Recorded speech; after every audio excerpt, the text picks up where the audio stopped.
Good morning. I'm here today to take you through a lesson that has been included in the NCERT textbook Hornbill for +1. The name of the lesson is King Tut, the Saga Continues.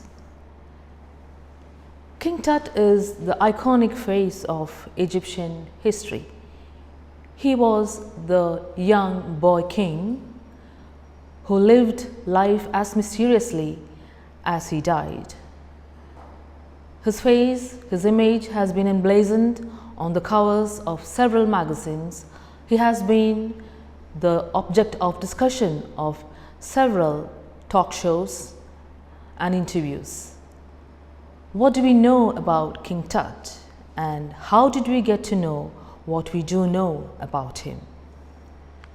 This narrative by Anne Howard tells us how his tomb was discovered, how subsequent research and investigation was carried out on the young king's mummy, and what those investigations tell us about Egyptian life, specifically the life of the Egyptian pharaohs. This narrative has been written by Anne Williams, who is a former senior writer for the National Geographic magazine and online news. She specializes in archaeology and writing features that have taken her all across the globe from Egypt to Alaska. And she also writes news stories about the latest archaeological discoveries. This chapter, King Tut, the Saga Continues, is an extract taken from Anne Williams' writings. We barely knew who King Tut was till 1922. That was the year when British archaeologist Howard Carter discovered his tomb or burial chamber in an Egyptian cemetery called the Valley of Kings. Howard Carter, he chiseled through some rock walls and beheld before him the burial chamber of a boy king who had been buried more than 3,200 years ago. The tomb was spectacular, to make an understatement. Along with the boy king was buried a magnificent amount of funerary treasures. It was believed then he would take these treasures with him into the afterlife, and therefore they would prove useful to him. And it gives us an incredible amount of information about the royal life in ancient Egypt. King Tut's tomb and the treasures that were found in the chamber is what made him a worldwide known name. Now, some of the treasures that were found there include gold inlaid necklaces, amulets, bracelets, aprons, rings, finger sheaths, as well as golden sandals, and also a carriage. There were also several models of walking sticks or canes. Now, why did they need to bury walking sticks or canes with him is something we shall look at later on. As soon as the tomb was discovered, there flew rumors thick and fast about a probable curse of the pharaohs.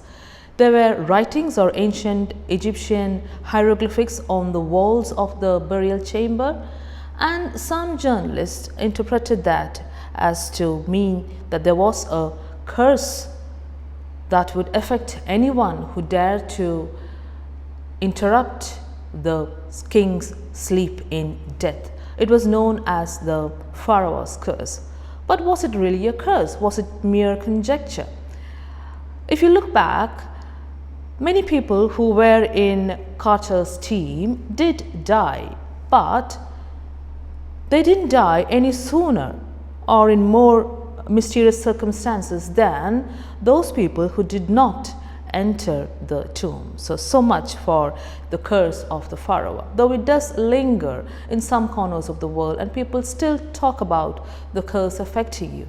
But the curse hasn't affected the steady number of tourists that come to visit the tomb every year, even today.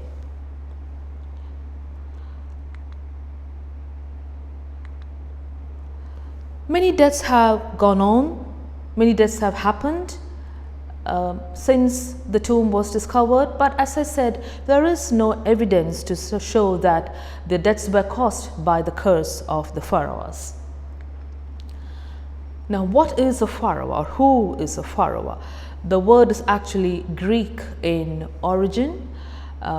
The pharaoh in ancient Egypt was both the political and religious leader of the people, and he held two titles: the Lord of the two lands and High Priest of every temple in the land.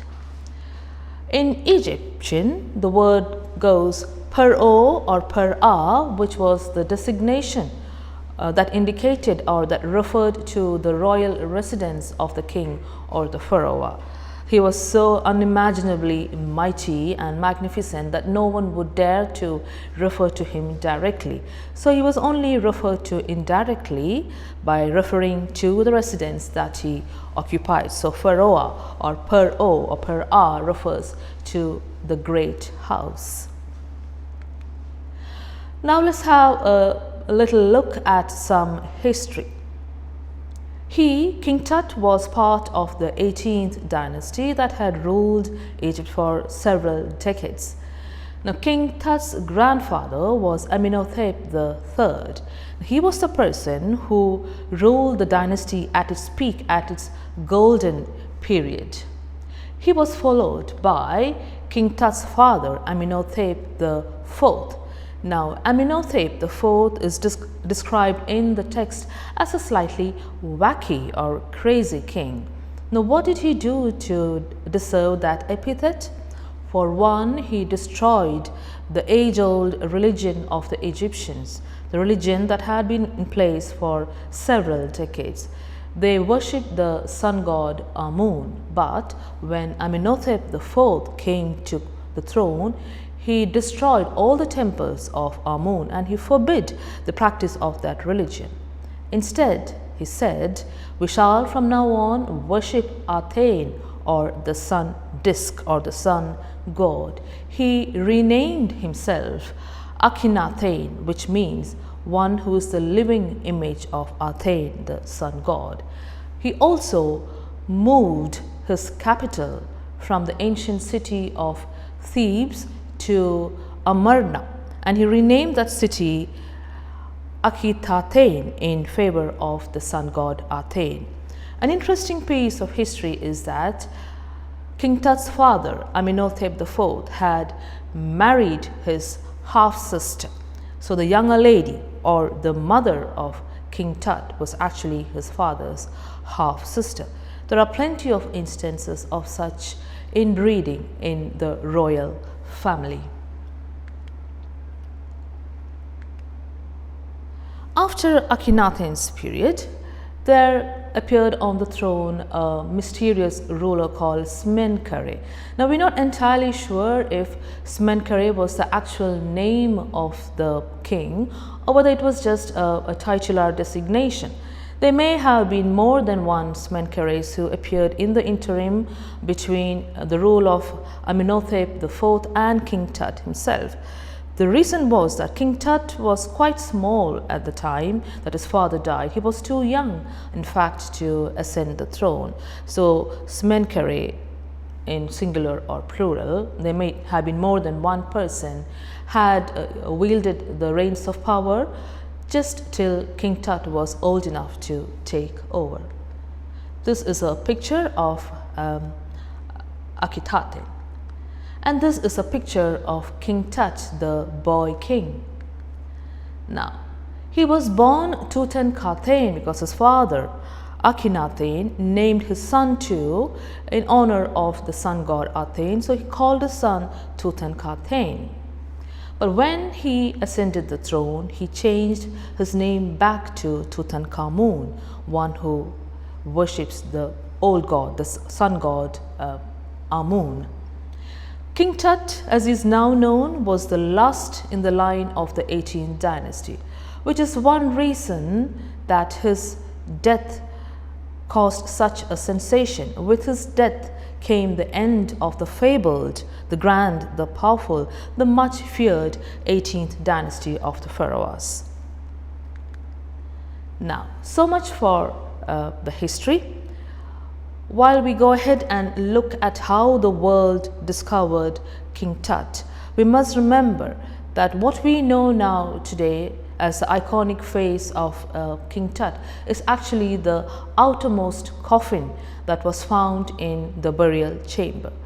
There are actually 3 nested coffins, and the outermost one bears the gilded face of King Tut. It is that face which has appeared on the most number of front covers of archaeological and historical magazines. Now, this was the person, Howard Carter, who was financed by Lord Carnarvon to find the tomb of King Tut. As I said, the burial chamber was found in the Valley of Kings in Egypt. Now, there's not just one pharaoh or one family of pharaohs whose mummies were found in the Valley of Kings. At the last count, almost 600 mummies have been found in the Valley of Kings. Now, this is a picture of the inside of the burial chamber. You can see pictures of ancient gods, the mural paintings on the walls of the burial chamber. There is Osiris, the god of afterlife, also depicted on the wall of the mural of the chamber. There are also plenty of Egyptian hieroglyphics which tell the story of the life of the Egyptian pharaohs. You can see workers from Carter's team working at the find King Tut's chamber. Now, when Howard Carter found the tomb of King Tut, it was an earth-shaking event in archaeological and historical terms. But he had to face some disappointment because he couldn't actually lift the mummy from inside the tomb. The mummy was wrapped in a shroud in the innermost of the nested tombs, and on the shroud were strewn some flowers, lotus flowers, corn flowers, etc., which indicates that the burial might have happened in March or April when these flowers were in season in Egypt. He tried to lift the mummy out of the innermost chamber, but that wasn't to be, because there were some ritual glues and resins which had been used on the body as part of the embalming and mummification. That resin had hardened, solidified, and stuck to the bottom, to the floor of the innermost coffin, and the body was stuck to the floor and couldn't be removed. So what Carter did was he kept the body along with the coffin out in the hot Egyptian desert sun for quite a long while, hoping that the resins would melt and that he could loosen the mummy from the innermost coffin. But the resins didn't give, nothing budged, nothing melted, so he was faced with no alternative but to cut or sever the head from the body. And every single limb was also severed at every joint. That was the only way he could lift out the body or the mummy of King Tut limb by limb. After his investigations, the body was put back in the inner tomb, but this time it had a lining of padding. Even today, the body rests on that bed of padding in the innermost tomb. Let's fast forward to 1968. An anatomy professor did an X-ray of King Tut's mummy, and he made a startling discovery. He found that the breastbone and the front ribs were missing from the mummy. This added more fuel to the speculations that King Tut might have been murdered, and he might have been killed by someone stabbing him in the chest or in the back. Several such theories were floating around as to how he died, and this was one theory, and the X-ray lent credence to the theory that he might have been stabbed with a dagger, and hence the missing breastbone and the front ribs. The most comprehensive and most spectacular research on King Tut's mummy was done by Zahi Hawass in 2005. Now, he was the Secretary General of Egypt's Supreme Council of Antiquities. Now, in 2005, he did a lot of research on King Tut's mummy. They decided to do a CT scan on the mummy. Now, that was part of the Egyptian mummy project, which had started in 2003. By that time, nearly 600 mummies had been discovered in the Valley of Kings, and King Tut's was only one of them. But King Tut's mummy was the first one to undergo a CT scan. Needless to say, King Tut moved regally ahead of his countrymen in life as well as in death. This is a picture of Zahi Hawass in the burial chamber. How was the scan done? Well, first of all, they had to lift the mummy out. They took the mummy up via a ramp and stairs, and it was further lifted up using a hydraulic lift into a trailer in which the CT machine was kept, and hundreds of X-ray images like bread slices were put together to form a three-dimensional image of the body. What the CT scan showed was something very interesting, but before they could put together a definite shape to the body, the fans that kept the CT machine working stopped. Now, the old curse of the pharaohs was not entirely gone from the minds of some of the staff who were accompanying the CT scan team, and they kept murmuring to themselves, is this the curse of the pharaoh? Perhaps the pharaoh doesn't want to undergo a CT scan. Did you ask us permission? Did he sign all the forms? Maybe he wants to stop this investigation. But practical sense prevailed, and a couple of assistants dashed to get a white plastic fan which did the job, and the CT scan started working again. Here is a picture of the mummy as it was found in the innermost tomb being slid into the scanner. And the scanner, incidentally, was donated by the National Geographic Society and Siemens. And as I said, King Tut was the first mummy to undergo a CT scan. Now, in the team that conducted the CT scan were a team of specialists, including those from the fields of radiology, forensics, and anatomy. They studied the scanned images, and this is what they saw. Images were very clearly seen of the neck vertebrae, the rib cage, the skull, the hand, etc. Now, if you look at the skull here, you can see that it's quite elongated.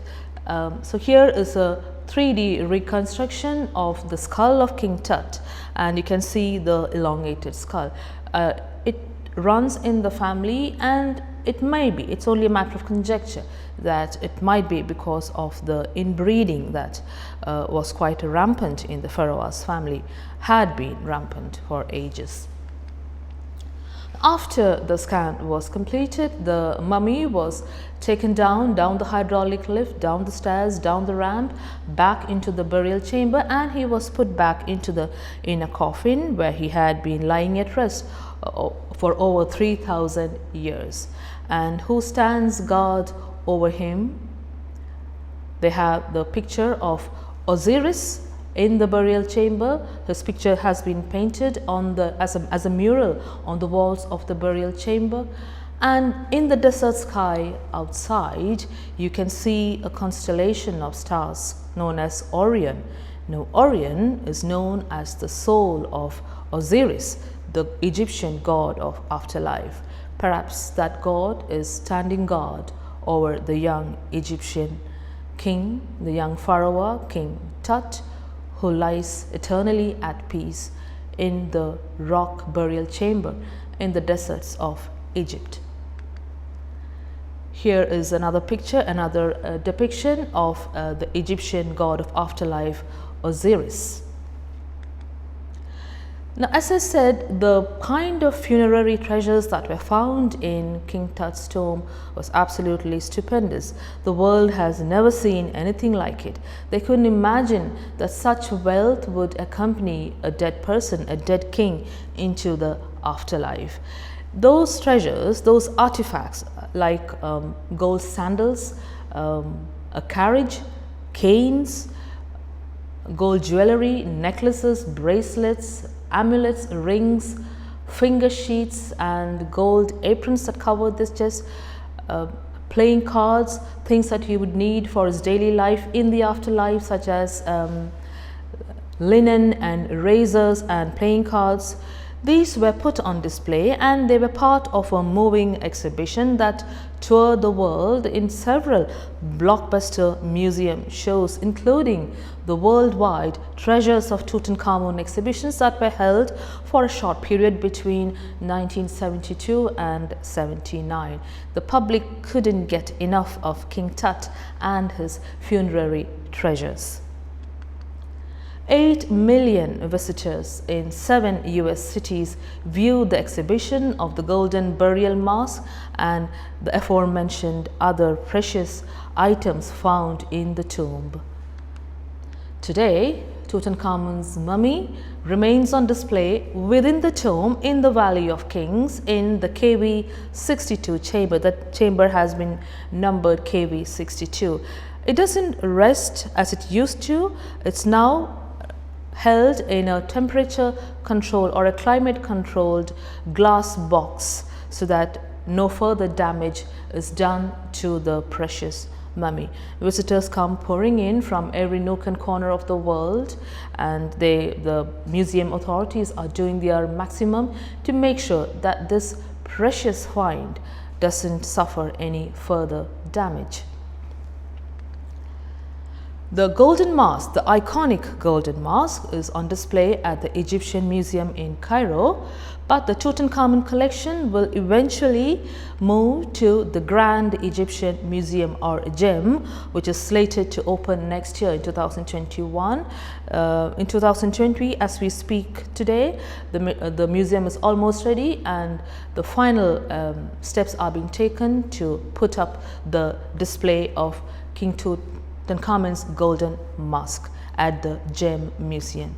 Here we have a picture of the GEM Museum, or the Grand Egyptian Museum, which is slated to open in 2021. Some artifacts, some statues from ancient Egypt are already on display in the museum, as you can see from this picture. A quick look now at some of the conspiracy theories that surround the aura of King Tut. He ascended the throne at the age of 9 or 10 thereabouts, and he only reigned for 9 years. He died at the age of 19. Now, why did he die? Was he assassinated, or did he die of natural causes?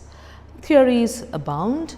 When Tutankhamun's scanned remains showed a hole at the back of the skull, the theories resurfaced that perhaps he had been assassinated by a blow to the back of his skull. But recent tests says that that may not be true, that the hole was made during mummification when the brain was drawn out as part of the embalming procedure. So that ruled out the death by blow to the head theory. Now, let's have a look at his family. Inbreeding was quite rampant in the Pharaoh's family. King Tut's mother was herself the half-sister of his father, and King Tut married his own sister, and they had 2 children. Both were stillborn. We don't have any clear evidence as to the mummies of those 2 children. They have found mummies of young children, but it hasn't been established conclusively that those mummies actually belong to King Tut's family, that they were his own 2 children who died at birth. He wasn't a very healthy person, King Tut. He was the product of inbreeding. He suffered from scoliosis, which is curvature of the spine, and he suffered recurrently from bouts of malaria. There is quite a strong theory that what probably did him in was a fatal bout of malaria, but we will never know. And he had buck teeth. Again, this ran in the family. And he had a slightly cleft palate, and he was born with a limp, and he also had an infection to the bone or bone necrosis, which caused him to limp. And he also had a fractured leg, which archaeologists conjecture happened as a result of his falling out from a chariot during a race. We shall never know, but it is a fact that he used to move about holding a cane or a walking stick, which explains what I had mentioned earlier, the presence of not one but several canes or walking sticks in his burial chambers. They probably would have helped him to walk in the afterlife. And the reconstructed 3D image that we saw a while back shows that he had an elongated skull. So he wasn't great to look at. He wasn't a very healthy person, but he was the pharaoh, the young king. So much for the narrative by Anne Williams in the chapter King Tut, the saga continues. Let's have a look now at some of the several questions that are given towards the back or the end of the lesson. Why is Akhenaten called wacky? That is a term that has been used by Ray Johnson in the narrative. Why is he called wacky? Well, the answer is he smashed Amun's images. He moved the religious capital from Thebes to Akhetaten or Amarna, and he changed his own name to Akhenaten from Amenhotep. So he did a complete revolution of sorts by destroying the age-old religion, destroying the old temples and the idols of the god, and he instead started worshipping a new god, the sun god. He changed the capital and he changed his own name. So people must have thought that he was quite crazy because he did something that no one would have ever imagined a king would do. What were the results of the CT scan done by Howard Carter and his team in 2006? Well, the 1700 digital X-rays cross-section each other to make a 3D image. I've just shown you pictures of those 3D images of his skull.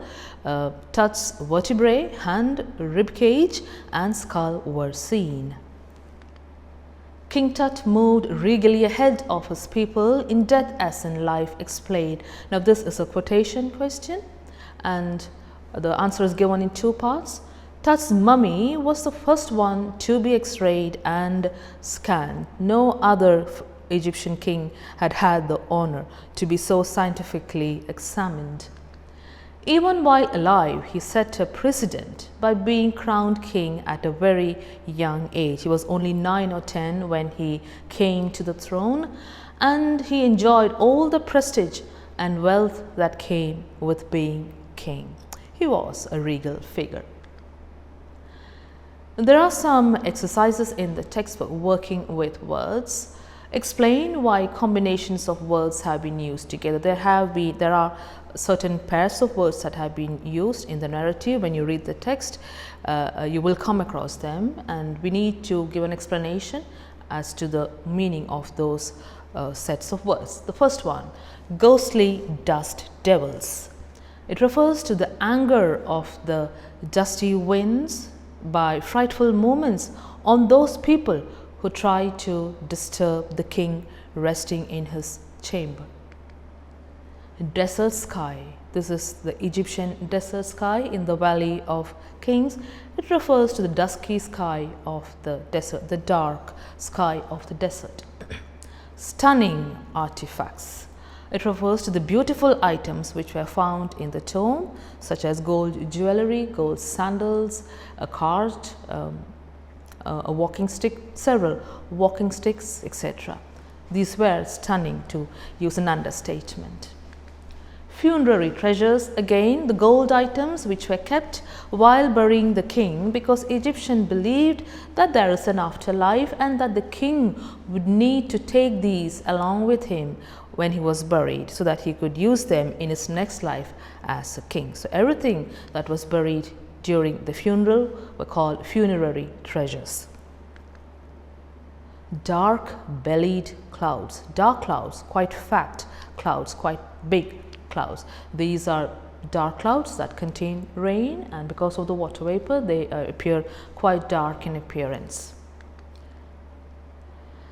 And that is a picture of the funeral chamber. You can see the funerary treasures that still hold the world spellbound by its sheer magnificence. You can see a cart, some walking sticks, that's a chair, some chests full of jewelry, some urns that would be useful for the king to hold liquids or maybe oils, some stools, and a variety of other things. That is a palanquin, that's a throne, plenty of things that is enough to keep the historical world talking about the great King Tut, who lived as he died in regal magnificence. And that's all from me today. Thank you very much.